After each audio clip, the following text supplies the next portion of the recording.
história é mais ou menos assim. Luxemburgo, sendo um país muito frio, não tinha gana de comer uma coisa terra, bebe aquela coisa terra, para pôr e lembra sabores de terra, claro. Então, nada mais melhor do que bem ali na casa de sabores de terra. Foi assim que eu saí de casa, bem ali para este, para bem comer uma coisa terra.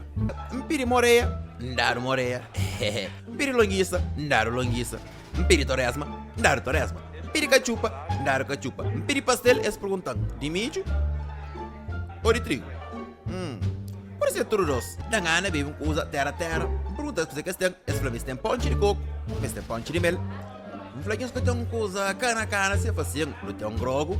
Terra, que também diretamente de Cabo Verde. E a gente, a mim, não está bem, não está torna bem, não está ficando, muito obrigado. Minha mãe, uau! A minha mãe, magro tudo. Exatamente, o nome do espaço é Sabores e Terra. Por isso, eu estou à vontade, ele na Luxemburgo, na Esch. A boca está fora. Dia que vem visitar Luxemburgo, já você sabe, você é sempre bem-vindo. Está ali tua indicação, até já.